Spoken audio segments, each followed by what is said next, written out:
So whenever it comes to box cutter, like I said in a previous video, you'll typically start in cut and you'll start in box, which means that whenever you begin clicking and dragging, you'll begin drawing your shape. When you release, you'll begin the extrude, and then when you click, you'll apply.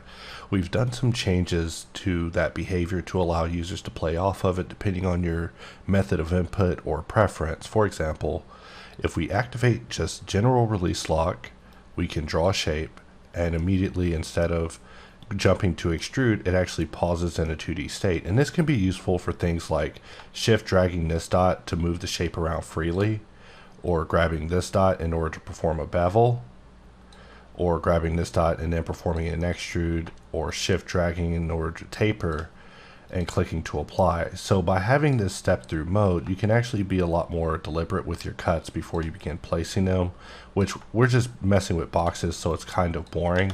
But let's say that we extracted this area. So we'll draw a box, bring it down, and then press Y to change it to extraction. And then whenever we click, we have taken this area and we're now in the custom cutter with the area that we extracted. So that means we can now draw this shape. And this is our shape so far. We can grab this dot and hold shift to get it to be proportional. And so that's the shape proportional. We can press R and rotate it. We can press G and transform it and move it around wherever we want. We want to clip one of the sides of this edge. We can even grab this dot and begin extruding and hold shift in order to get this proportionally accurate to the area that we took to begin with. So that's one of the new things with this box cutter, but that's just the foundation of release lock and how you can use it to your benefit. So for now, we're going to press D and jump back over to box. And in addition to release lock, we also have an option called release lock laser cut. And if we turn this on, we see that we're able to still work. We're able to just draw a box, and it's in a stepped process. We draw it, it stops us here. We can then begin to extrude it at our own pace, press spacebar to apply. But let's actually go in here by shift clicking and turn off release lock. So just in case I didn't mention it, shift clicking will bring up the additional options for this. So now we only have release lock for laser cut. And what this means is that if we draw a regular box, everything's normal, just like normal. We're just drawing and cutting, similar two-click solution that you should be used to by now. However, if we draw it and we give it no depth, it will draw to a laser cut state and pause. And this can be useful for times where you actually want to examine the solution given to you by laser cut.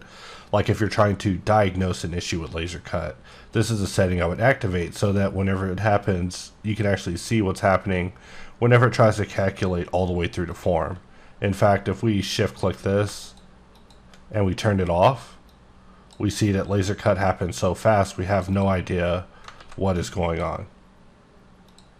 In fact, just a second ago I gave it a little bit of depth so it didn't trigger laser cut, but we see that laser cut happens so fast that there is a setting added to allow you to pause laser cut and think about it, and shift drag this dot to move things around, to be able to press T and adjust the solidification of it on the fly, to continue to ponder and talk about a shape like we're doing. I mean, I could of course have none of these options on and we could just draw the shape, press tab, or press T to jump into solidify, and then press tab to pause it, and then from here just sit here. So this is how we do it normally, but with less keys was the goal of this. Now if we were to go in and turn all three of them on, this will activate a different type of mode altogether that we call quick execute laser cut.